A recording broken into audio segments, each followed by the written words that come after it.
Assalamualaikum warahmatullahi wabarakatuh. Apa kabar teman-teman semua? Semoga teman-teman semua dalam keadaan sehat walafiat dan dilancarkan rezekinya oleh Allah Subhanahu wa taala. Amin. Oke teman-teman, sebelum Bang Asdin memulai pembahasan, Bang Asdin ingin menyampaikan kepada teman-teman semua, ingin meminta doa daripada teman-teman semua. Dan siapa tahu ada dari teman-teman yang memiliki kelebihan materi, mohon dibantu saudara-saudara kita yang ada di Majene, Sulawesi Barat, di daerahnya Bang Asdin ya, di Majene, yang terkena bencana gempa.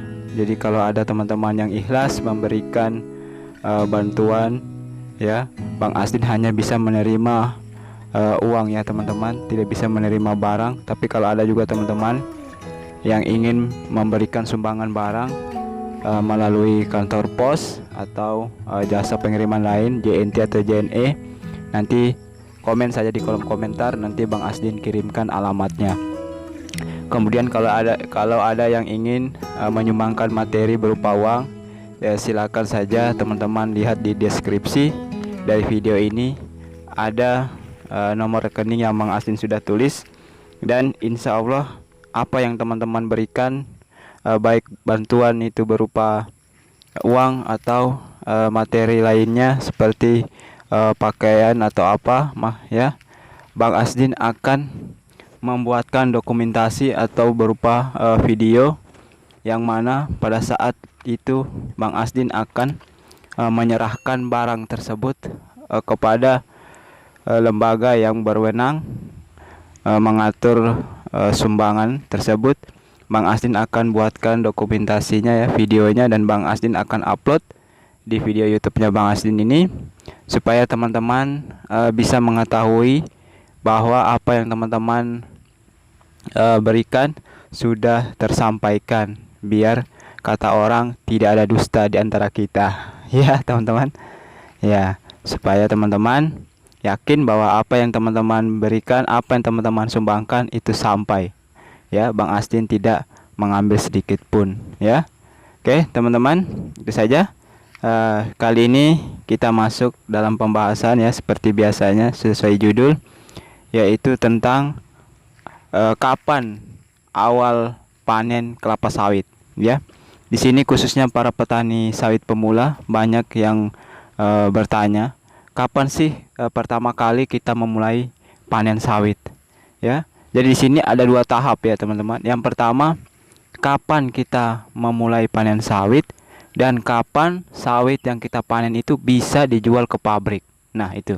Jadi tahap yang pertama, kapan kita panen sawit, tapi belum tentu panen yang pertama itu buah sawit tersebut bisa kita jual ke pabrik ya. Pastinya kita akan menunggu buah itu bisa lolos ukurannya itu masuk ke pabrik ya. Jadi panen pertama kali itu teman-teman lakukan adalah ya, setelah sawit itu berbuah ya, menghasilkan buah tentunya ya, dan buahnya itu sekiranya sudah benar-benar masak ya.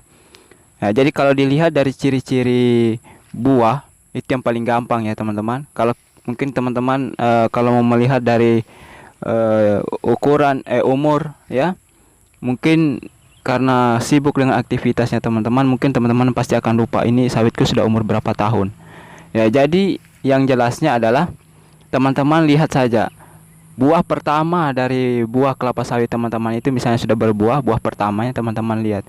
Kalau buahnya itu sudah masak ya, sudah sekitar 25% atau 75% sudah berondolan. Berondolan itu maksudnya buah yang masak itu, biji sawit yang masak itu sudah jatuh, sudah terlepas dari janjangan sawit ya teman-teman.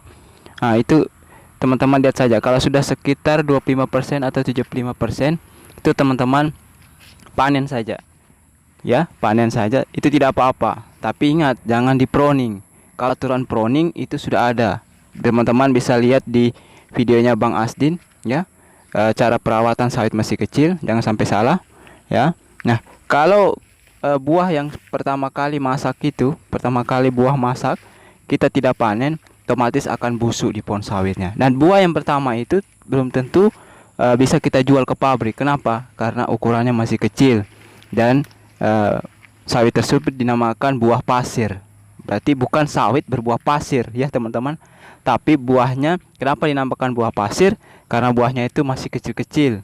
Jadi ibaratkan pasir. Pasir itu kan kecil-kecil ya teman-teman. Nah, jadi buahnya itu belum lolos atau belum masuk ukuran untuk dikirim ke pabrik. Tetapi ada sebagian teman-teman kita sudah bisa mengirim. Kok bisa Bang Sin? Iya, kenapa? Karena misalnya dia punya sawit 2 hektar. Yang 1 hektarnya sawitnya itu sudah besar-besar teman-teman. Sudah dodosan, sudah lolos, bahkan sudah lebih lagi ukuran lewat ya ukurannya untuk masuk ke pabrik. Nah, sawit tersebut dia campur dengan buah pasir sawit yang 1 hektar yang baru memulai panen buah pertama ya. Nah, itu kadangkala di pabrik lolos teman-teman. Kenapa? Karena buahnya dicampur atau bahkan biasanya dicincang jadikan brondolan ya. Itu kalau di daerahnya Bang Asdin kebanyakan sawit-sawit di sini yang mempunyai lahan sampai 3-4 hektar, misalnya ada sawitnya yang 1 hektar masih buah pasir, itu dia gabung ke sawit yang sudah besar-besar, itu lolos teman-teman. Kenapa lolos? Karena buah egrekan itu ada juga yang seperti buah pasir teman-teman. Buah dodosan ada yang seperti buah pasir, kecil-kecil ya teman-teman. Nah, jadi mungkin ya lolos sortiran karena di pabrik, karena mungkin pikirnya ya ini mungkin buah egrekan yang kecil atau sawitnya yang kurang subur ya teman-teman. Jadi seperti itu. Nah, jadi kalau menurut ciri-ciri buah ya 25% sampai 75% buahnya sudah rontok dan berwarna orange. Jangan yang kuning. Kalau yang kuning itu masih mengkal ya teman-teman. Ada buah sawit yang warna kuning, pantainya itu masih kuning, jangan. Misalkan orange, semua buahnya itu berwarna orange atau kemerah-merahan ya teman-teman. Nah, itu dinyatakan sudah masak. Kemudian kalau berdasarkan ukuran bulan atau ukuran tanam atau ukuran tahun ya. Jadi pertama kali sawit dipanen itu sekitar 2,5 tahun ya atau 31 bulan. Itu sudah ada buah pasirnya yang sudah mulai masak. Kalau sawitnya benar-benar terjamin atau subur ya teman-teman. Ada juga yang sudah sampai 3 tahun belum masak-masak karena belum ada buahnya. Ya, itu tergantung dari perawatan teman-teman semua ya. Ya, jadi kalau berdasarkan umur yaitu 2,5 tahun itu sudah boleh dipanen tapi belum bisa dijual. Ya, ini banyak Bang Asin dapatkan di sawit, khususnya sawit perusahaan ya teman-teman. Kalau sawit plasma dia campur dengan sawit yang sudah besar, kayak seperti yang penjelasannya Bang Astin barusan ya. Tapi kalau sawit perusahaan itu sawit yang baru panen sekitar umur 2,5 tahun, 2,5 tahun itu ya teman-teman. Itu hanya dia biarkan saja di TPH, berjejer di TPH, dia biarkan saja busuk. Tapi buahnya sudah dipanen, kemudian ditaruh saja di TPH ya, tapi belum dikirim ke pabrik. Ya, dibiarkan begitu saja teman-teman, busuk apa hancur seperti itu ya. Karena memang belum bisa. Mungkin sampai berapa 6 bulan atau berapa bulan kemudian mungkin baru dikirim. Nah,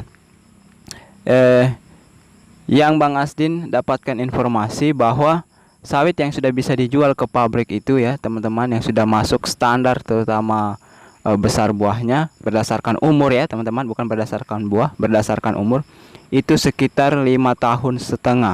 Jadi sekitar umur sawit 5,5 tahun itu sudah bisa dikirim ke pabrik ya, dengan catatan sudah terdapat sawit itu sudah masak, kemudian sudah terdapat brondolan keluar dari janjangan sawit. Biji sawit yang keluar dari janjangan sawit itu sudah mencapai sekitar 5 sampai 10 biji ya. Kalau biji sawit itu namanya brondolan ya teman-teman. Ya, ini Bang Asin jelaskan saja khususnya teman-teman sawit pemula ya. Jadi kok Bang Asin bicara brondolan, apa sih brondolan? Bang Asin juga dulu begitu, udah tahu ya apa itu brondolan. Apa kalau janjangan pasti Bang Asin sudah tahu ya, buah sawit itu namanya janjangan. Tapi kalau brondolan apa? Ya, brondolan itu biji sawit ya teman-teman. Ya, jadi kesimpulannya sawit pertama kali dipanen itu sekitar umur 2,5 tahun tapi belum bisa dijual ke pabrik. Dan yang sudah bisa dijual ke pabrik itu sekitar umur 5,5 tahun ya teman-teman.